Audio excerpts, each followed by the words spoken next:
Hey, everybody. Welcome inside the Guilty as Charged podcast. My name is Steven. That was not a fun afternoon by any means. We'll, of course, dive into everything about it. Somebody who did have a little fun, at least with one of his teams, is Alex. So the Philadelphia Phillies advancing to the World Series. So I'm sure you had a weird day of watching both of those teams at the same time, Alex. But how you doing, man? Yeah, my day went between Bryce Harper home run and I guess the Chargers trying offense from time to time and interceptions in the process. And that was just an ugly football game to watch. Yeah, it was.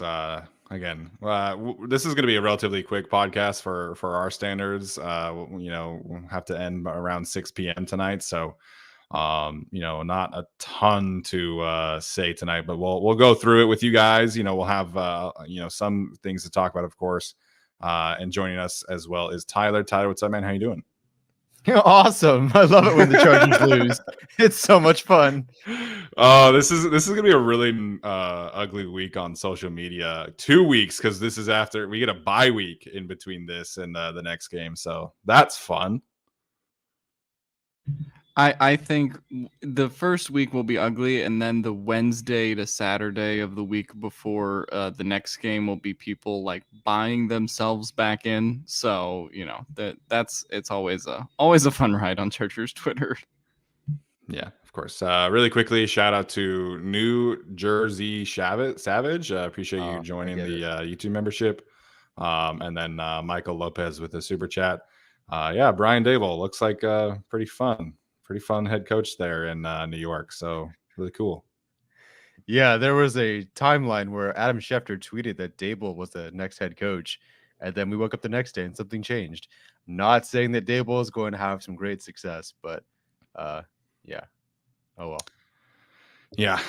Anyways, so Chargers obviously coming off a very poor loss. I don't even know if the final score changed from the last time I was watching. I assume it was still 37-22. Just taken to the woodshed, today by Pete Carroll, Geno Smith, and the Seattle Seahawks, who lost DK Metcalf like early in the second quarter. So, we'll dive into the game. First and foremost, unfortunately, we do have to talk about a lot of these injuries that are happening. JC Jackson, haven't gotten a ton of clarification, but his knee definitely popped. I would expect that to be a season ender for JC Jackson, who it seemed like he was playing at least pretty well, was in the right position to make a play on that ball, and then just did not have anything to jump up in that play. So right before we jumped on, Lindsey Theory also reporting that Chris Rumpf is on crutches with knee and hip injuries. And then, of course, Mike Williams almost had one hell of a catch over the middle. It gets rolled up on, has an ankle injury, and Daniel Popper reporting that he is unable to put basically any weight on his leg. Sounds like he's trying to gut it out and not get on crutches or anything like that, but would expect him to miss some time as well. And really, frankly, Keenan Allen comes back. I have no idea what happened there. He was playing a lot in the first half. Didn't see him at all in the second half. So just another brutal day of injuries for the Chargers today. that also is accompanied by a very poor showing on the scoreboard as well. Yeah, if the Chargers lost today, and they did, but if they had just lost and it just was ugly and maybe it was a defensive slugfest or whatever, and they got to the bye and they just survived, that's fine. The offense was limping heading into this one, didn't expect a whole lot. But for them to be probably out Mike Williams and JC Jackson for most of the rest of the year, if not the entire year, definitely for JC, it seems brutal. I don't know what it is about the last two blowouts, but against the Jaguars and against the Seahawks now, guys are dropping like flies. And so they couldn't even survive and get to the bye. I wouldn't have cared if they had lost today all that much, but for them to lose those two guys and potentially not Chris Rumph as I guess he's really their edge 4. Brutal. And thankfully, I guess Carter was okay, even though he got banged up. Drew Tranquil was banged up at one point. Just really, really rough today on injuries. Yeah, and it just continues to be rough because obviously prior to this game they were already missing Joey Bosa and they were already missing all these guys, and now Mike Williams out for an extended period of time, JC Jackson probably done for the season. And I mean, look, if you told people that Joey Bosa was going to be out for most of the year, Sean Slater is going to be out most of the year, JC Jackson done for most of the year, same probably with Mike Williams, they would simply say at that point that the Chargers probably aren't a playoff team, right? And I mean, this is going to be a thing as they make this playoff push because they are 4-3 and they have some winnable games. But the more bodies you start to lose and the more, producers that, you've paid to get that production from that go down, it's just going to get harder and harder. So really just an unfortunate day all around. Yeah, and obviously Drew Tranquil at one point gets injured. He was able to come back in the game, but it didn't seem to matter. So I'm at a loss for words for this season, and I understand. Like, I'm on the side of the season's not over. Like, the Chargers could theoretically still have a chance here in the AFC where there's really only 3 good teams. So I'm not at the fire sale, let's start tanking kind of conversations. I know a lot of people are going to be frustrated by that, but I frankly, we went through a 2019 season where all we talked about was fire sale and 2020 again, and I don't want to be in that same kind of conversation right now. So there's a lot of uncertainty around these injuries, and I understand that. I'm hoping that all of these injuries and the nature of the season kind of lights a fire under this regime to make some personnel changes and adjust on the fly. I mean, we saw the Rams do this last year. I'm obviously not going to predict that the Chargers are going to bounce back and win the Super Bowl, but other teams make pivots, and I think that time is clearly now, because you cannot run a functioning offense with this group of skill players. And I understand you still had Mike Williams for most of this game. You still had Austin Eckler for most of this game. But, Arjun pointed this out. You're trying to convert 3rd and longs with Michael Bandy, DeAndre Carter, and Jason Moore, and Gerald Everett, and Isaiah Spiller at some point. Like, this offense cannot function with this group of skill players. So, all respect to those guys, but your margin for error is so slim in the NFL, and asking DeAndre Carter, Michael Bandy, and Jason Moore to play the majority of snaps against a good Seattle defense, good Seattle secondary at least. It was a rough watch today, and Herbert was also not himself again. So that's another thing potentially to be concerned about. So it was just, the offense today had basically zero chance once these injuries started piling up. Yeah, I know everyone wants to trade for a receiver or something, but there's no move that you possibly could have made today, except you want to hand it off to Jamar Chase and he'll go for 60 yards, maybe. But otherwise, there's no move the Chargers could have made today to fix their offense because everyone was off. I guess the good news is, if the offense just isn't off and Herbert is kind of back to his normal self, then the Chargers could survive and maybe make the postseason in a conference, really both conferences. Just the NFL teams aren't really all that great right now. There's like 3-4 teams maybe. So the Chargers could limp their way to the postseason, but I don't know. I don't know what move the Chargers could make, and we'll certainly talk about this during the bye. What move could they make that would what would fix, the team? Let's say you even fire Joe Lombardi and that's your move. Does that fix Justin Herbert's processing today? Does that fix the fact that Tom Telesco or whoever's in charge of these personnel decisions refuses to get anything else once their guys go down? Like, I understand going into the year with the 5 receivers that you had, but then literally doing nothing the rest of the way, not finding a swing tackle, all that sort of thing. I mean, that's not really an issue yet, but I think it will be. Like, does that fix, the protection failing? Does that fix the injuries? Nothing really does. Like, I don't know where to begin with this offense because everything was bad today. Everything was bad today, and there's nowhere I can really start with this. Yeah. Every drive on offense just felt like they were in quicksand and like trying to get out. I mean, even when they had some like relatively positive movement, then Herbert throws a batted ball and then catches it and takes a sack. It's just like at some point, I don't know what to say anymore. They looked like a team that hadn't practiced for like a week. And that's true for some of these players because some of these players were in limited practice and didn't practice legitimately and haven't been with the team for weeks, like Keenan Allen. And then Keenan Allen ends up playing half of this game. So I don't know. Like it doesn't feel like there's any continuity or flow to what they do on offense. And you could say about last year's Chargers team, they were considered by some statistics a top 5 offense. I don't know if I would say overall they were like a top 5 offense in the league per se, but everything last year, even with the problems with Lombardi at the time, like it just felt like, okay, well, this team's gonna get it going eventually, and they get it going later in the year, and they have some games where they just have an offensive explosion. Like it just doesn't. And maybe that's what happens after this bye. Obviously, the Chargers went into last bye with, what was it, a 20-point loss to Baltimore? And it felt like everyone on their team had an injury or something. Obviously, these injuries are much worse than at that time. So maybe there is some room to get it together after the bye and figure things out.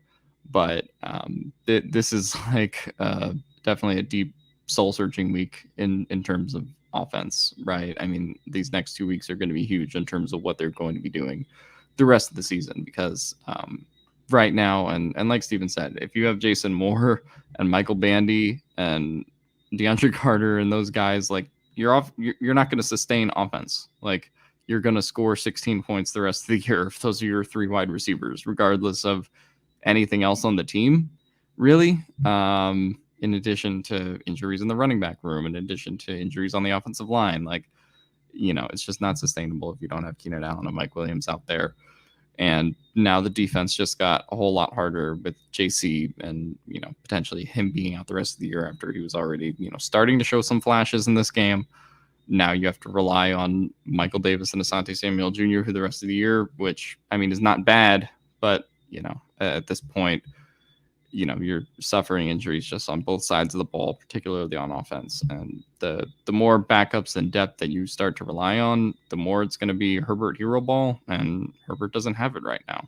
At this point, that's just not like a competent, sustainable strategy to winning games. So unless you get Herbert MVP-like performances with this roster, it's just not going to work. Yeah, that's where I'm at as well. I mean, Justin was off today. Like, I think regardless of what your feelings are of the coaching staff, and I understand they were not good today. Justin has the injury must be lingering. That's the only way I can think of it. And he has his ball placement is off, his decision making is off, and then you're adding up all of these other things that are just making it so difficult on this offense to move the ball. And like we talked about this after the first 3 games, where you didn't have Keenan Allen, you didn't have Rashawn Slater, you didn't have a running game, you didn't have Keenan Allen, or I already said that. You didn't have Jalen Guyton. Like all of these things all add up, and now you lose Mike Williams in a game. Now you don't have Joshua Kelly. You bring back Corey Lindsey, but then you just are unable to run the ball. So it's extremely frustrating. And again, like I understand that Joe Lombardi is not everybody's favorite offensive coordinator, and he has not called a good game 2 weeks in a row. I understand that. But he's also not out there on the field dropping passes, having false start penalties, holding blockers, not getting open from your playmakers. So like again, you have a B-level coordinator, in my opinion. Objectively, I still think that is true about Joe Lombardi, but you don't have legitimate NFL receivers out there with a quarterback who is clearly not healthy and not himself. So I'm worried that there's like this next man up mentality and they're just going to like keep pivoting to practice squad guys. And it's like, you can't function this way, or at least shouldn't, with Justin Herbert in a season that is supposed to be a contend for the playoffs, win a playoff game or two and see what happens. But that seems what this coaching staff and this front office is okay with, that they're just okay rolling to the next practice squad guys. Like, after the bye week, if Mike Williams is not healthy, are we doing John Hightower and Keelan Doss and Michael Bandy and Jason Moore? Like, it's just frustrating processing. So I understand that, again, Joe Lombardi was not great today. He was not great last week. But right now, my biggest concern is the roster management again. And I said this last year, and how they just keep thinking that they can keep plugging in these guys and keep plugging in the next man up and everything's going to be okay. And frankly, it's not. Yeah. And I mean, last year, what they did after the bye is like, okay, we have to change a couple things with the offensive line, get KJ Hill out of here. Let's go get Andre Roberts. Like, that's what they did last year on the bye week. And like, this week is just significantly more work to do if you want to get this into a functioning offense, a functioning defense for the rest of the year on both sides of the ball. And it's going to be about whether Staley is willing to do that. Someone said in the press conference that Staley said, I think it was a super chat, multiple times, that they're going to take the next 2 weeks to make sure that they get the right combination of players, trades, or someone said trades and results of that. I don't know if the Chargers are going to make a trade or whatever, but like at this point, I don't know if you can have the right combination of players out there because everyone's hurt. And so that's the position the Chargers are just kind of in right now. So, I mean, they have a lot of heavy lifting to do and just pray some guys get back. But at the same time, like Steven's saying, that's not enough. Because at the same time, it's just like you can only take so many hits. It can only take so many injuries before having to make moves in free agency or having to make moves through trades or some other route. Yeah, I'm definitely worried that they will do the next man approach. I mean, they literally have done that so far, and they've always done that with Telesco. They've done it this year, obviously, with Rashawn Slater going out and everybody else going out. I mean, you saw the offense today. It was literally next man up, which I can kind of understand given the circumstances of it just being before the bye and you want to see what happens. But I don't know. We're about to find out how comfortable Brandon Staley and Tom Telesco are in their jobs, I would think, because if this is it and you see where your team is headed and you know you're not going to make the postseason or at least be somewhat competitive with the team you have to go out and make a trade, a move, a signing, a couple of things. At this point, they do have to make 2 moves, I would say, one at receiver and then probably one at edge rusher. Yeah. Whether that's an addition or you elevate Carlo Kemper or something else. But they got to do a couple of things. If they choose to do nothing, and I'm with you, Steven, that they probably will do nothing, then it feels like these 2 guys are kind of knowing that they have next year as well. Brandon Staley for sure. I mean, I don't expect the Chargers to fire Brandon Staley by any means. Maybe there's a chance that they make some kind of coordinator change mid-season, but this franchise just does not fire coaches mid-season. So I said from the beginning of the season, like there were a lot of people who were saying that it was Super Bowl or bust. I never shared those expectations just because, I mean, the Bills and the Chiefs exist for a reason. But I fully was expecting them, like, at minimum, get to the playoffs, win a playoff game.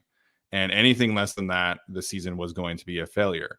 So if you're just going to mail it in from a roster management perspective, like, you're headed for not making the playoffs again after finally going all in from an offseason perspective and going and getting all these moves. So I don't understand how anyone in that building is going to be okay with just like next man up. Like you should be coaching and general managing for your jobs at this point. And especially Tom Telesco, if they wanted to roll with Brandon Staley in the next, projecting forward, they miss the playoffs and Brandon Staley misses the playoffs and they wanted to give him another chance, I would understand that. That's how they've kind of operated. That's how a lot of teams operate. But Tom Telesco, like, we're talking about potentially 10 years in a row with one playoff win and no division titles. Like, Tom Telesco should be working for his job right now. Yeah, I mean, Tom Telesco should be. And, like, frankly, I think Brandon Staley is too at this point. Like, I mean, this is very reminiscent of the last Anthony Lynn year to me. I mean, they're in a better position right now record-wise, but ultimately you have a 28-point loss to the Jags and you have a 21-point loss to Seattle. Yeah. Like, you can say whatever you want about like some of the Chargers, like 9-7 teams that were sort of in there, or like their 8-8 teams, but in that Telesco tenure. But just how unprepared they were today and how bad this could snowball, I wouldn't say that Staley's safe. And then, I mean, the thing that is looming that we've talked about in the last couple of podcasts is the Sean Payton thing. And Sean Payton was, at the Denver game, and there's been a lot of stuff about that. Not that I think that contributes a whole lot to Brandon Staley's job security, but if ownership has spent all this money on this roster and they're not seeing the results that they want out of it, I mean, I do think this could turn into an uglier situation than anticipated pretty fast. But we'll see. Somebody said that Kyle Van Noy had an interesting tweet. I just went and looked, and he hasn't tweeted anything unless he deleted it. So I think he means after the Keenan, like after the Cleveland game, about like not panicking on the team or whatever he did to back up Staley in the decision. Oh, okay. That's my guess. Yeah. So that's where I'm at with the roster. I think this team has to make some moves, or otherwise you're telling everybody that you're mailing the season in my opinion. Mm-hmm. And the only thing improving this offense is Justin Herbert getting healthier. Like, we're going to ask Justin to do the Philip Rivers thing where he's thrown to Sehi, Ajere Tutu, and Legadou Nane and all these guys. Like, we have to learn from our mistakes at some point. So roster building wise, like they need to do something. I don't think they have a choice, but from a coaching perspective, man, like we've all been there, like in the room, right? When these injuries happen and we know how deflating they are, but like every single time it happens, it's just like, all right, game's over. Like, we're losing by 20 points today. Like it's so frustrating to watch other teams with injuries show up and at least like make it a game. Like we always hear, 80% of NFL games are 1-score games. And when things go poorly in a game for the Chargers with this staff, it's just like game's over, we wilt. And it's a big concern right now. Absolutely. Now, you might want a shiny new toy like an Elijah Moore. Maybe you want a Kendrick Bourne, but can I interest you in a Dontrell Inman practice squad signing? Because, frankly, that's probably what we're headed for. Yeah, no, definitely wouldn't be surprised. Yeah, you can watch the Giants today, who beat the Giants Jaguars. Have no receivers, man. Like, I know. Literally. Yeah, the Jaguars lost Evan Neal. They lost their guard, I believe. Daniel Bellinger had his eyeball poked or whatever happened. His eye got knocked out of the game with it. I don't think Galladay even played. Tony didn't play, but they kept chugging. And on the road, I believe in Jacksonville, against a team that blew out the Chargers, they found a way to win. And I think that's just kind of the difference right now as well. Like they just, like you said, if there's an injury or there's several injuries, they can't find a way to really keep it all that close. And I thought that maybe that safety from Sebastian Joseph today and Troy Reader today would like give them a spark, and then they come out and they go 3 and out. Like just no creativity. And again, like I still think that Joe Lombardi is a B-level coordinator, but it's like you get some momentum back, and every single time it's like, okay, here's a 3 and out, here's a 6 and out. Like it's just was frustrating to watch today. And again, like, we're talking about the Jacksonville game. We're talking about, the Patriots game last year where it really was a 1-score game, but it really wasn't. Vikings game wasn't super close. The Ravens game, it's starting to become a pattern. So I don't know, Brandon Staley, what is the solution here, but these blowouts cannot keep happening. No. I'm trying to think of. So it would likely be Shane Day as the next guy, or do you think they would go with like Tom Arth because he had called plays before for? Oh God, I would hope it's not Tom Arth. I don't know what else it's going to be, and frankly, I don't know what you do. Even if you get a speedy receiver, maybe you could think creativity, and maybe that's just what the difference is. Maybe creativity and different play calls work, but at the same time, if you're hoping for you get a speedy receiver and fans are hoping for more deep shots or whatever, you're also leaving Herbert open for more hits. So I think that if you want to change play callers because you want to push it deep more and you're doing longer dropbacks, and then Herbert starts getting hit and because he's more healthy now, so we're just going to let him sling it and pray this offense can win. I don't know. Yeah, I would say if they're going to make some kind of coaching change, like I think I personally would start with letting Ronaldo Hill call plays on defense. That would be like the first order of business that I would change personally. And I think Brandon Staley has too much on his plate, and that could potentially be an indictment on him. Sure. But I think if you are not an offensive minded head coach, like you just need to let your coordinators manage and you be a CEO. So that would be one change that I would suggest if it were me, if I were in that room. If you wanted to make a change at offensive coordinator and pivot to Shane Day, like I would understand it at this point. I would think that doesn't really solve anything. Like I said, I feel like offensively, issues are mostly health and personnel related. But yeah, man, I think this, Nick Sirianni made a change last year on his staff, right, and started letting Shane Steichen call plays on offense. So I think that this is the time to see what Ronaldo can do as the play caller and just give them a different voice, at least from a play calling perspective on defense. Yeah, no, I mean, and speaking to that, right, you obviously have seen what's happened with the Eagles since they've just allowed Shane Steichen to have play calling duties. Nick Sirianni does his thing as head coach, and it's worked out fine. Not saying the same thing would happen because there's we can't really do that with Joe Lombardi. We can just only do that with Brandon Staley's defensive coordinator responsibility. Sure. Otherwise, we're finding a replacement.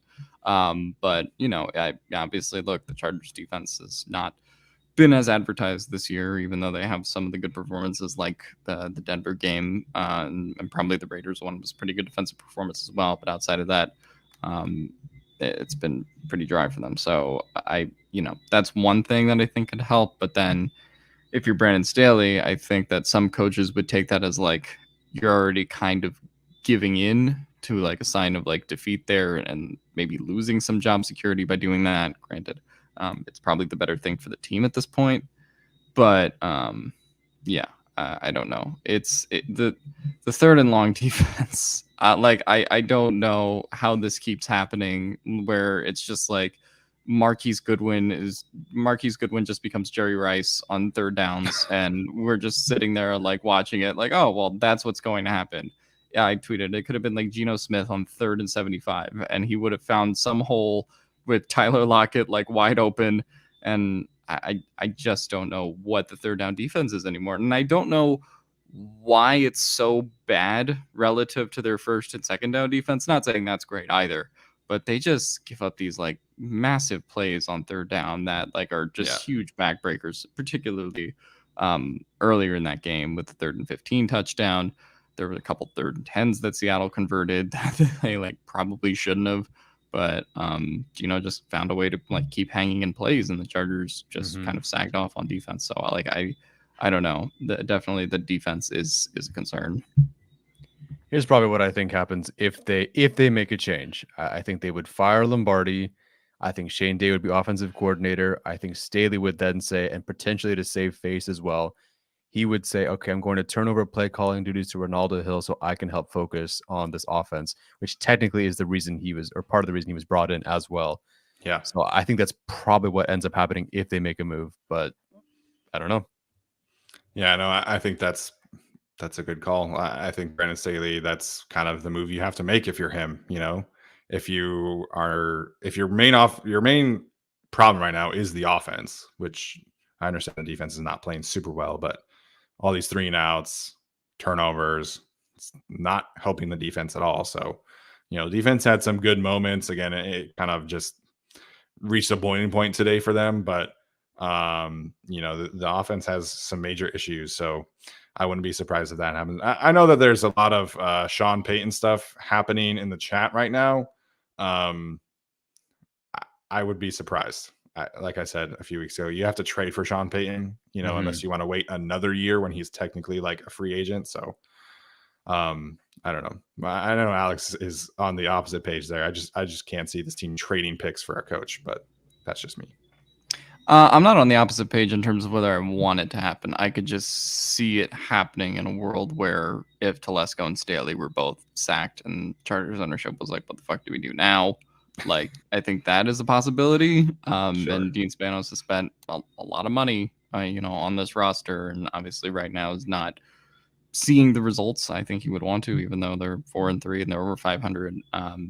I also just think that goes back to like the discussion we almost had in 2020 when that coaching search happened, with how desirable this job is, right? Because even with all the problems the Chargers have, you could still fall back on they have Herbert, they have Bosa, they have Derwin, they have Keenan, right? And all these kinds of things. And I do think there's a lot of people that would be willing to take that job. So I think that outside of the Sean Payton stuff, just how desirable that job would be if it were to become open, is a factor, I think, in that as well. Just looking at their future contracts, there's just no out either. Everything got pushed or deferred. I mean, I guess you can. The person that you could cut to save money is Khalil Mack, and why would you do that? Like, that's the thing that's working. I mean, obviously Matt Filer, I guess, Michael Davis. What do you think they do with Michael Davis? Because I think that, well, I guess we'll have to see how the season goes and JC's injury, but like, they might have to keep him. I don't know. Yeah, and I mean, yes, it's a $9 million cap hit. You can save 7 by cutting him, but like, can you go get another better CB3, even though it's very expensive and you're paying a premium for him? With the way JC, like, you may not see JC the entire rest of the year. We'll see how that looks. I guess it's a dislocated kneecap, but I don't know if you know anything about JC by the end of the year. Yeah, I think you kind of have to keep Michael Davis and see. I would understand like trading him maybe, or you can talk yourself into drafting a corner, in the second or third round next year or something like that. Maybe we'll see what happens with Jaw Taylor. Maybe he's kind of able to push for a spot, although he's mostly a slot corner. So I think they have other cap options, right? You can restructure Joey Bosa, restructure Keenan Allen. You can extend some players here and there. So, we'll see from a roster perspective. My issue is not like the core guys, right? Like it's just everybody's injured. So, we'll see what happens there. In terms of JC, dislocated kneecap from Ian Rappaport. I want to say that's at least 8 weeks, if I'm not mistaken. They'll have an MRI done tomorrow and they'll figure out exactly how long he'll be out. So, going to be Michael Davis from here on out. I really don't understand why they tried to make him a thing on Tyler Lockett today. That's always been something Michael Davis has struggled with, is the shorter, shiftier guys. So I don't understand what was happening there with Asante Samuel Jr. playing pretty well. He had the one bad rep for sure. Bryce Callahan as well. So, again, a poor planning, in my opinion, by asking Michael Davis to try and go one-on-one against Tyler Lockett. Not that this is like a good thing because he's still out 6 to 8 weeks, but that was much better than the alternative of what I thought that injury was when it first happened. Like, sure. I immediately thought, no, ACL. I thought it was ACL 100%. He's done. And so for him to only be out 6 to 8 weeks, it at least gives you something to evaluate, the back half of the season when he does return. And you can get some performances from him, down the stretch, hopefully. If this team still is in a position to compete by then. So that's good. Aside from that, though, obviously, the whole team's injured, like we said. As far as the Michael Davis thing, that's going to get really interesting, especially if Michael Davis, not like he played today, but if Michael Davis can put together performances like he did in the Denver game, I mean, that becomes, a conversation as to what you do when JC gets back exactly. But not saying Michael Davis is going to be like that the whole rest of the season. I'm sure he'll have some moments like he did today, and he's not a perfect corner by any means.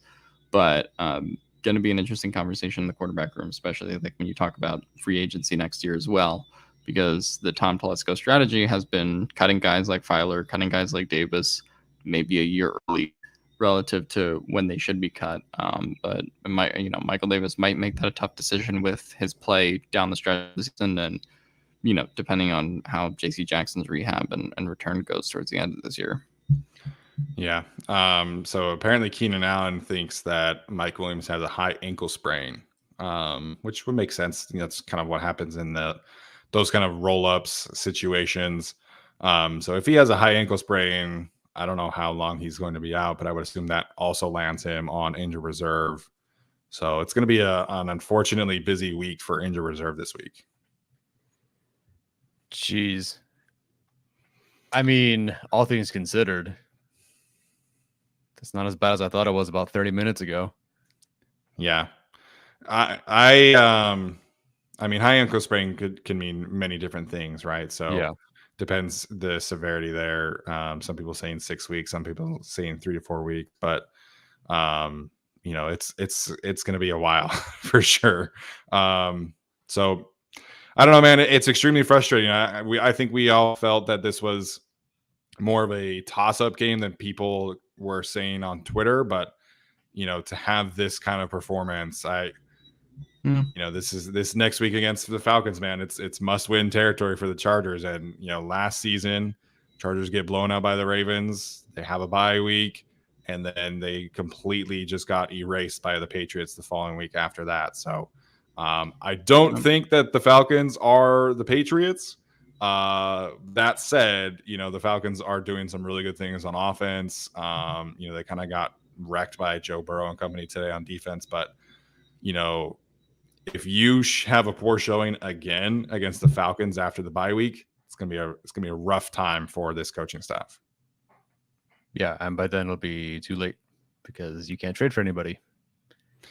Yes, also that. So, I don't know. Do we want to take questions? Or we want to talk about some positive things? I don't know what to do for today. I'm just kind of at a loss for words. We could try to find some positives so people don't DM you and say that we're too negative again. But yeah. So I think for me, where I kind of want to start from a positive perspective would be Nasir Adderley. He's had some really good moments the last couple of weeks. Had a couple of good pass breakups, really good coverage in some instances. He had some really great tackles in space today. So, he got benched for Alohi Gilman for some very poor play. And I think that was the right decision at that time. But Nasir Adderley has come back and played really well the last couple of weeks. And, for a team that really doesn't have a whole lot of that going around, it's been good to see with Nas playing more like himself, or at least the version of him from 2021. Yeah, hasn't been perfect, but nice to see him around the football a bit more, or a lot more, I should say. So yeah, that's a good one. Let me see what else I can find in here.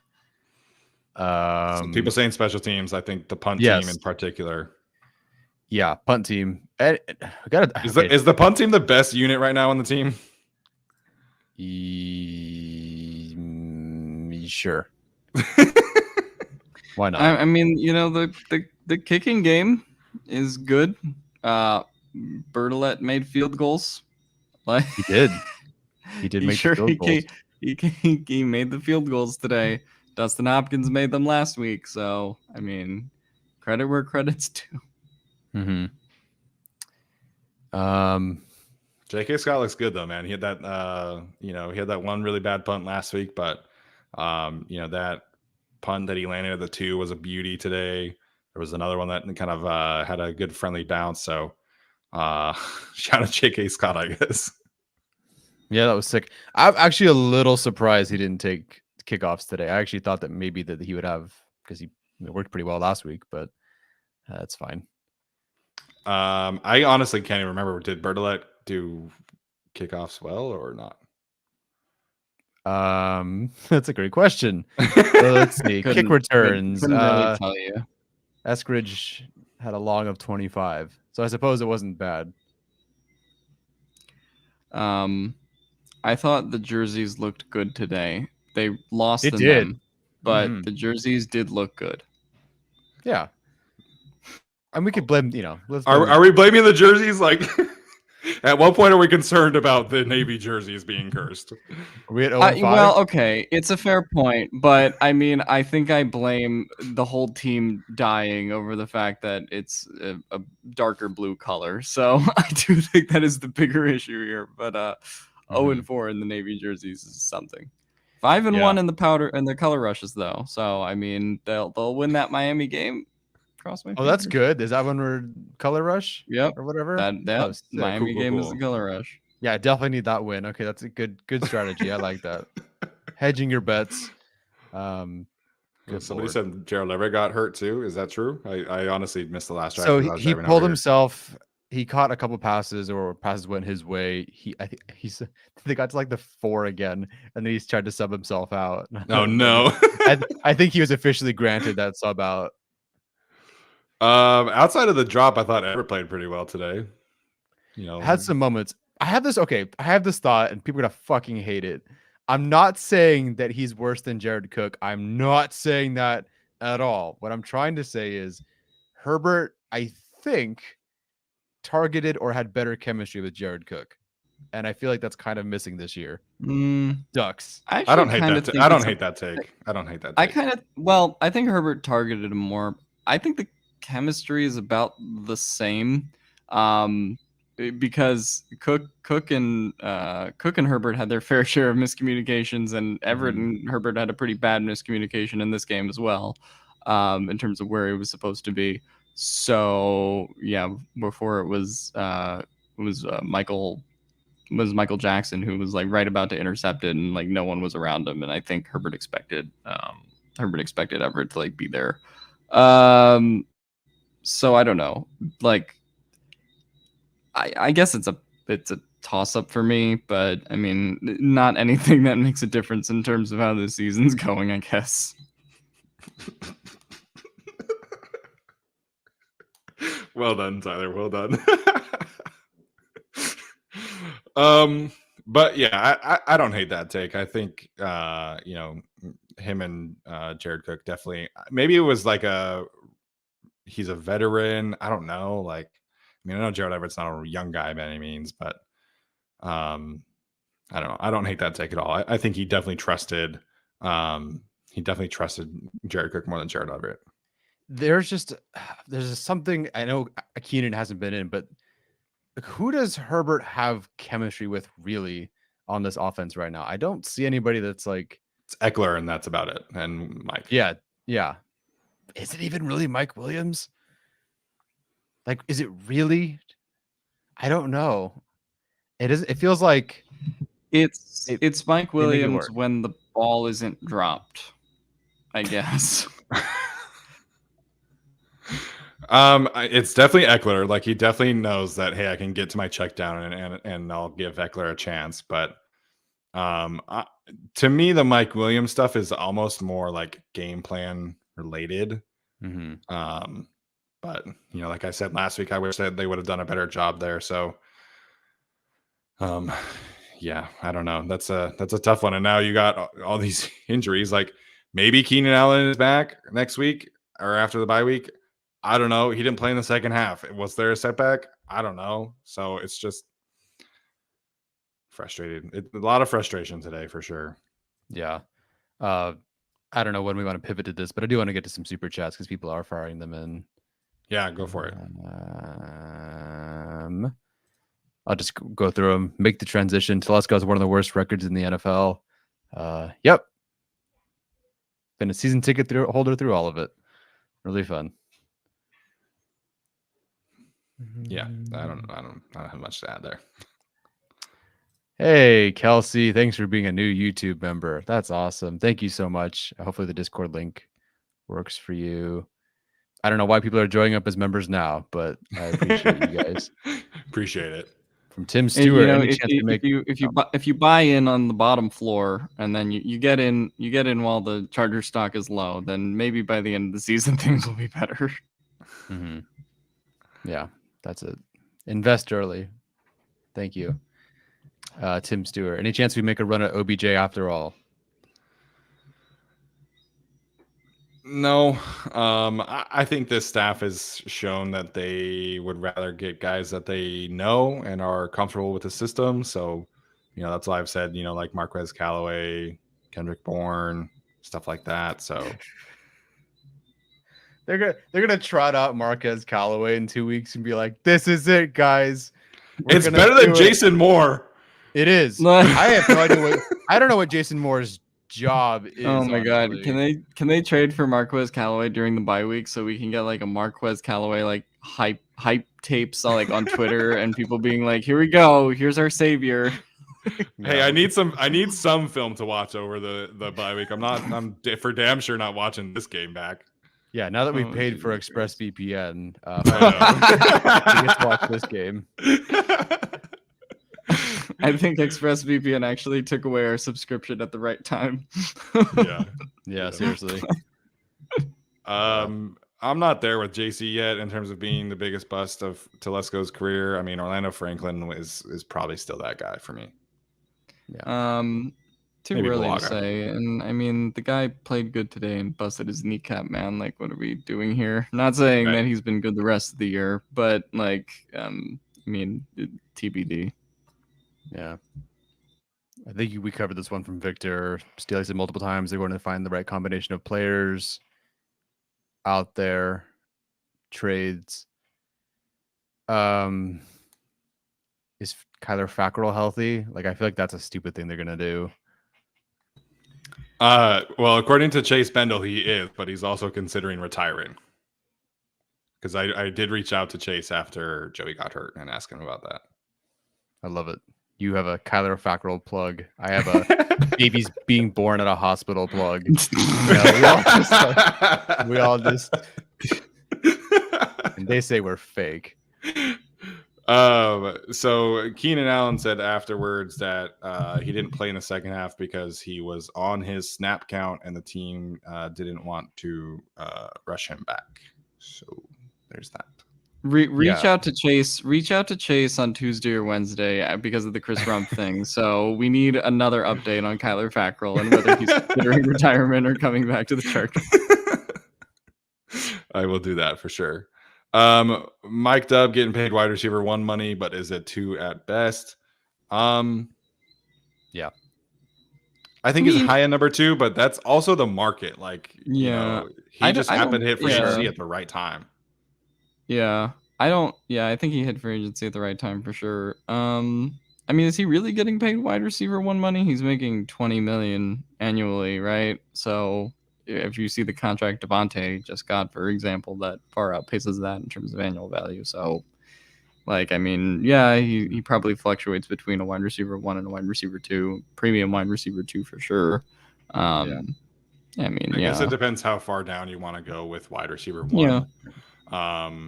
Because and like the Chargers knew this when they paid Mike Williams, right? It's like he's gonna have a week where he has 140 yards, and he looks like Mike Williams. And then there's the last 2 games, obviously the Broncos game and then this one. So, I mean, I don't know, like that's how Mike Williams has been. The Chargers kind of knew what they were paying for, and that's also why the Chargers gave him a 2-year deal as opposed to a deal that was longer in structure. Yeah, so he's currently wide receiver 12 on the annual value market. So there's, I don't know, depends how far you want to go down there. I think you also have to overpay a guy like him when he's your free agent because, like we've said before, the Jacksonville Jaguars were going to throw a huge amount of money at him if he actually hit the open market. So they definitely had to overpay for him. But I also don't think like this is bad. Like Justin Herbert wanted Mike Williams back, and everybody wanted Mike Williams back. They had the money to do it. Mm-hmm. So I don't understand why people are focusing on Mike Williams right now. He's also hurt, so like, calm down. Yeah. Although I was disappointed that most of the production came on shallow crossers today, and I don't know how, maybe Tariq Woolen played a great game. I don't know. Would have loved to see a bit more than that. Yeah, it's better than what they did last week when all he It was is. doing was go routes and slants. So, Mhm. Christian Hernandez, is there anything positive that we can attribute to Staley? I can't think of anything, and it's disappointing. Our defense is soft and terrible. I don't think the defense is soft and terrible. I think again it was just kind of a boiling point today, but you know I don't know. I'm definitely frustrated with Brandon Staley for sure and the whole coaching staff. Yeah, I mean, I think the thing in response to that question is like, Brandon Staley was brought in here to, be the guy who evolves this defense into the next, stage of the NFL and hasn't done that yet, right? And part of that's been the injuries, but we're still talking about some of the same things along the defensive line. We're still talking about some of the same things in the linebacker room and secondary. So, yeah, like I think there was an expectation that by now, with the additions they made, that this could be a top 5 defense, but it's just not there yet. I will say that player development for me has definitely gotten better under Brandon Staley, and I think we can point to a few instances of that. I mentioned Nasir Adderley earlier. They're maximizing Asante Samuel Jr. I mean, Drew Tranquil and Kenneth Murray have each taken steps forward this year. I mean, Jerry Tillery looks like he's a functional player. You can talk about Joshua Kelly. Again, a lot of that is probably his own doing. Same with Trey Pipkins. But so I do think that player development is definitely better under Brandon Staley than the previous 3 coaches that the Chargers have had. Yeah, I would agree. And I think the thing with Staley, I even think Staley's a fine head coach. It's more the play call. It's more the defensive coordinator. That's the issue for me because it should not be this difficult with the amount of talent they have on that defense. Although now we can't even say that. Yeah, and I know people are frustrated by Brandon Staley's scheme, like schematics wise, but to me, it's not the issue of like what they're running. It's just like the execution of things and the specific timing of it. I mean, the Brandon Staley defense is all over the NFL, and people that are running it in other places are doing it very, very well. So yeah, and I mean, a lot of people are going to talk about like 4th down aggressiveness of Staley as well, and be like, well, they went for it on 4th and 2, and they, in the Cleveland game and 4th and inches today. I mean, the common theme between those 2 plays is it was a shitty play call. I mean,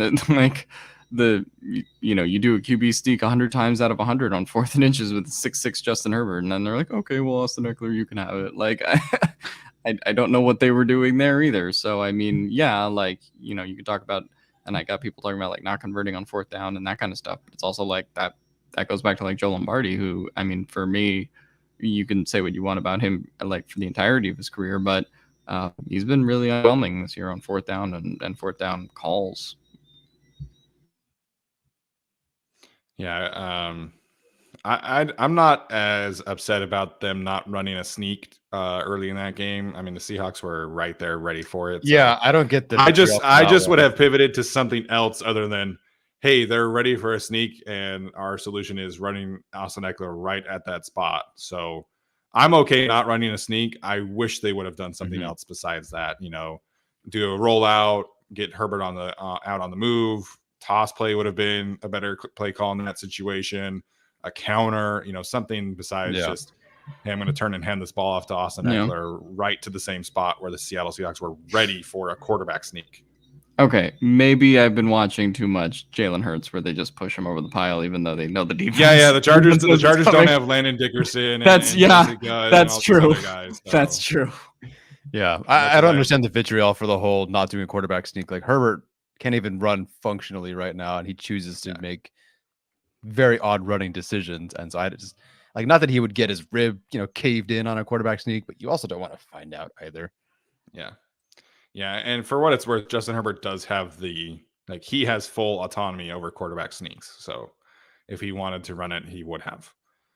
In terms of Thomas's super chat that we've had up for a few minutes, what was the issue / bad breakup with Tyron Johnson? Is there an apology or olive branch that could be extended to make that a possibility? I mean, money talks, right? Like if you want to throw money at him, I'm sure he would come over. But, there wasn't a whole lot of clarity with Tyron Johnson in the issue there in terms of it being like a bad breakup. And like some people have talked about character concerns. I've never heard anything of that nature. What I have heard is that a certain former special teams coordinator did not believe that he could play special teams, and that was basically the driving factor for cutting him. Yeah, and that certain special teams coordinator decided to put KJ fucking Hill as their returner. So, yeah, that doesn't mean anything to me. So, I mean, at this point, like, I don't see the problem with bringing Tyron Johnson back, especially because, like, the whole reason, I mean, part of the reason the Chargers are in this position with their offense is because Jalen Guyton tore his ACL, right? And, like, they lost a lot of speed when that happened. Like, the only speed. Yeah, the only speed on their team. And they've tried to replicate it with, like, okay, here's DeAndre Carter, but, like, no, that's not how that works. So if you can get a legitimate 4-3 guy and he, you can measure out how many snaps he plays a game or whatever, and you just sign him to a practice squad deal and see where it goes, I don't see the problem with that. And I mean, that's probably what Tyron Johnson's looking for. He just got cut by the Raiders practice squad. So stop winning within the margins and that kind of stuff. So I don't see the problem. Yeah. I agree there. Sonia also joined up as a member, so appreciate that. Hopefully you guys can get into the Discord as well. Yeah, we try and have a good time in there from time to time. Woohoo! All right. Do you guys want to talk about anything else? Absolutely not. I'm Okay. hungry. I want to get out of here. Any final thoughts, either of you? I'm hungry and I want to get out of here. Alex, anything about the Phillies or anything else? I could go for like a Ron Burgundy GFY San Diego, but today's not the day for it. Well done. Way to be the bigger man. You can have that moment later on in the week. So, yeah, obviously a bit of a frustrating day today for the Chargers. Lots of injury question marks, lots of coaching question marks.